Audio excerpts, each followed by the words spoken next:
You're watching Study with Sudhir. This is your digital classroom. My name is T.S. Sudhir. We are going to be taking a look today at a chapter from Snapshots, which is part of the CBSE Class 11 English syllabus, the NCERT book. And this is The Summer of the Beautiful White Horse. This is chapter number 1, written by William Saroyan. Now, we'll be basically understanding what this story is all about, because if you read the story, it's pretty simple. It's a straightforward story.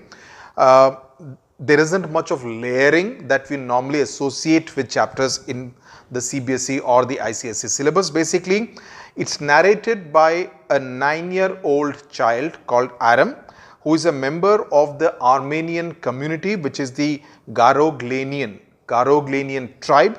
And what is special about this tribe is that it is not a very rich community, but it's a community of people who were known for their honesty, and that is what really is the most important theme of the entire narrative of this particular story. So, the basic story is about how Aram is awakened one day by his 13-year-old cousin, whose name is Morad, spelt as M-O-U-R-A-D, and everyone thinks that this particular boy Morad is a bit demented, basically meaning to say he's a little off, by everyone except Aram. Aram thinks that he has a particular way of dealing with animals. So, in that sense, he is awestruck by Morad and by his ability to deal with animals.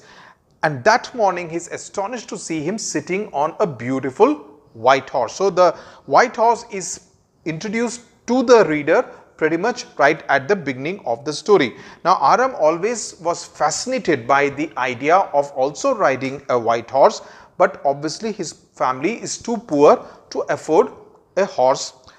So, obviously he cannot fulfill his wish. As I said, the particular tribe, the Garoglianian tribe, is known for its honesty. It's also known for the fact that they were very poor. So, obviously, it's not, a horse is not something which is not an animal they can afford to have in their family. So, now the whole thing comes about how Morad has stolen this particular horse.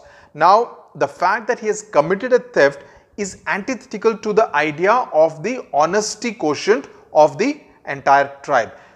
But then Aram kind of tries to justify it by saying that if they have not stolen it in order to sell it to someone else and thereby make money, it cannot be deemed to be theft. So, it's also very interesting about how this entire justification is done for having stolen this particular horse, which in itself is a wrong thing to do.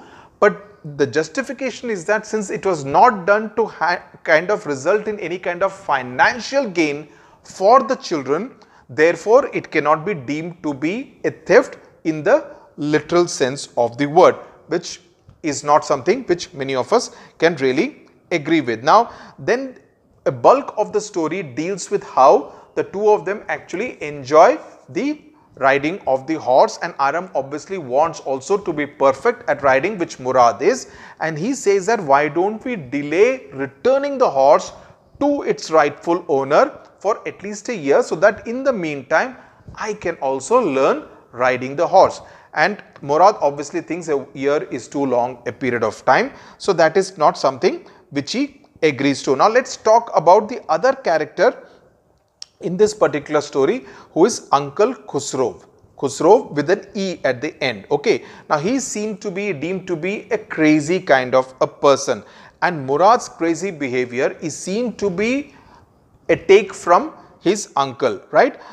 Even though his own father, that is Zorab, was seen to be as a practical kind of a person, but Uncle Khusro was a big built, enormous kind of a person who was always very furious, angry, impatient, and an irritable kind of a character. And you need to know this because your questions can come based on the characteristics of each of these main characters in this particular story, which is Aram, Morad, and Uncle Khusro.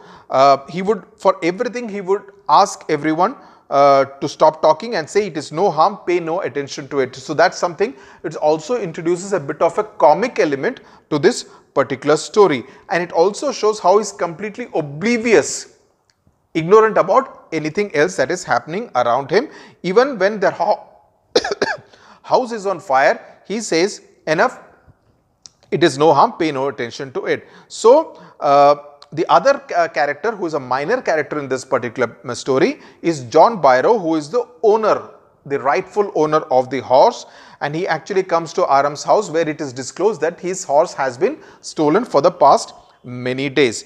Now, the boys have hid the horse and kept it as a secret that only the two of them know about it.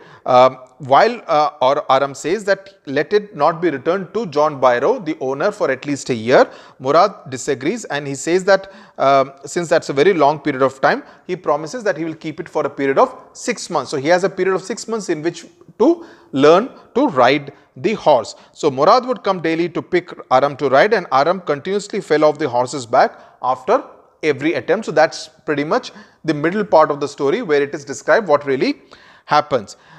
The last part of the story is what really is the interesting part, because 2 weeks later, when they were actually, the two boys were taking the horse to their hiding place where they would hide it during the day, they actually happened to meet John Byrow on the road.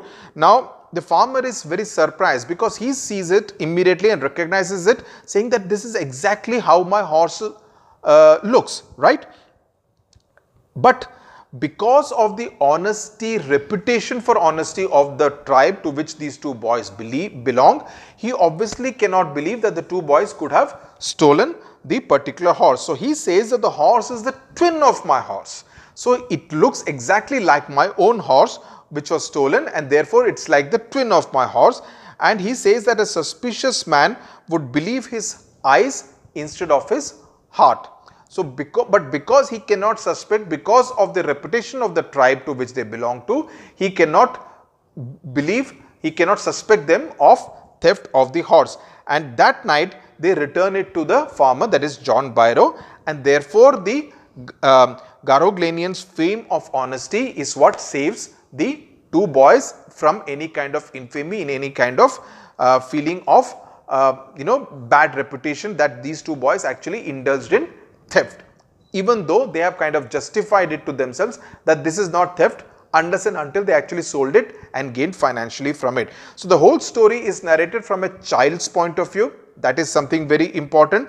The other important is the childlike innocence that kind of pervades the entire story. You can feel it in the entire story, because the narrator believes that stealing a horse for a ride is not stealing, especially if one is crazy about horses like the way Murad is.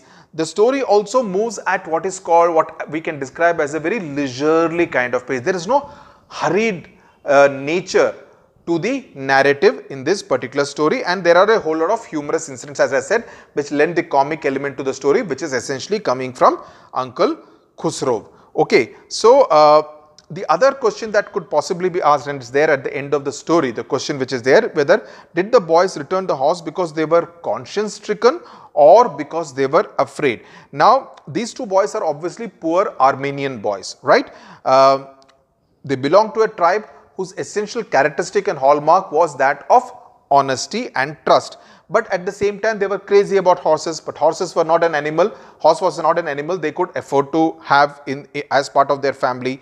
So, he steals a horse for a ride, and he has been doing that for a long time before Aram actually discovers it one morning, right? So, it is when they meet John Byrow and the manner in which he reacts is what convinces them that they should return the horse to its rightful owner. There is no fear in their mind, because in their mind, their conscience is actually clean. They do not believe that they have actually stolen the horse. Also, the fact that this whole feeling, that the whole virtue of honesty is so ingrained in their mind that they can never associate something like theft or dishonesty with themselves, right? So, these two factors lead to them believing that they have not committed anything wrong, any kind of theft. So, the next morning, they decide that the horse must be returned to its true owner, that is John Byrow, and they go to John Byrow's vineyard and put it back in the barn. Okay, the barn is essentially a place where animals and their feed are kept. Now, the other kind of points that you need to be knowing about is that why is the narrator moved when he begins the story, right?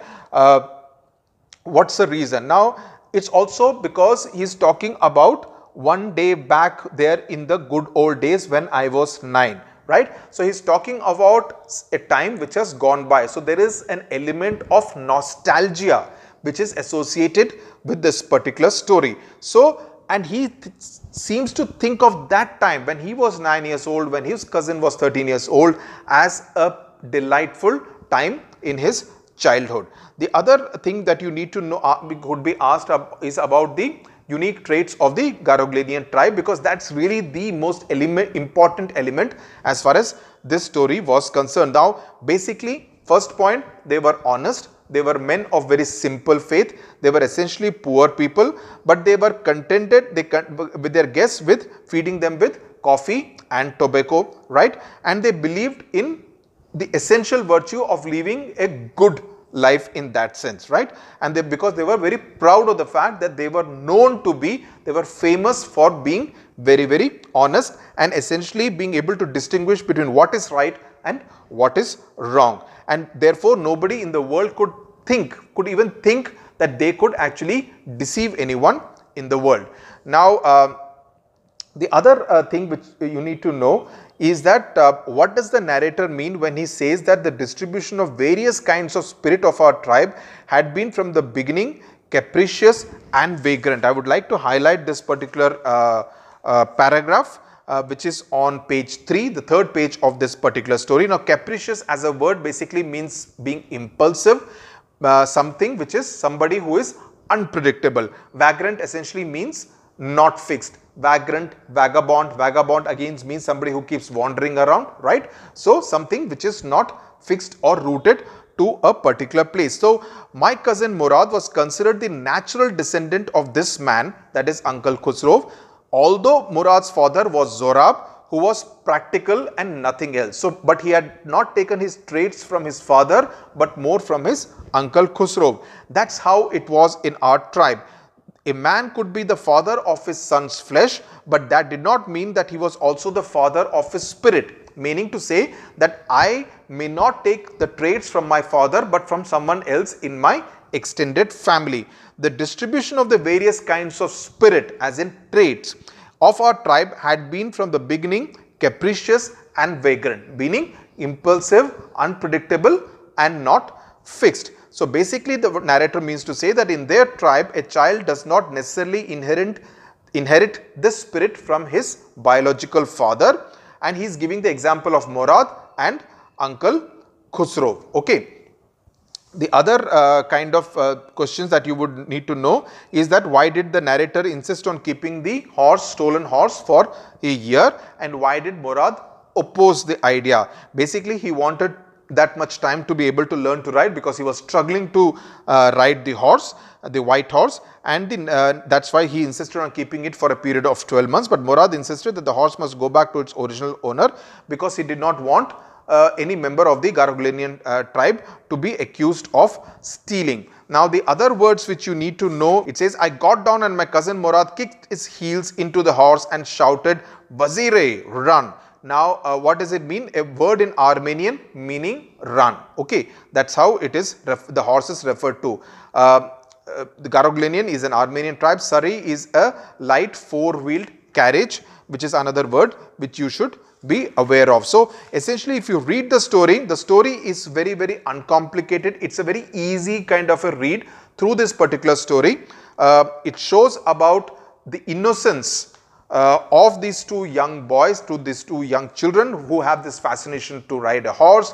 They cannot afford it, and therefore what they do and what the overall virtue of the tribe is, the overarching part of the narrative is what you need to be mindful about. If you know the story, if you read the story 2-3 times and mark the important elements of the narrative, that's what you would need to include in your answers in order to explain any part of the questions that you would be asked in terms of what is it that particularly illustrates this particular characteristic of either Aram or Murad or Uncle Khusro or the entire tribe in general. So, that's as far as this particular story, the Summer of the Beautiful White Horse, is concerned. A nice, calm kind of a story. So, please go through it. Any doubts, write in the comment section. I would be more than happy to address any doubts that you may have. Thank you very much for watching.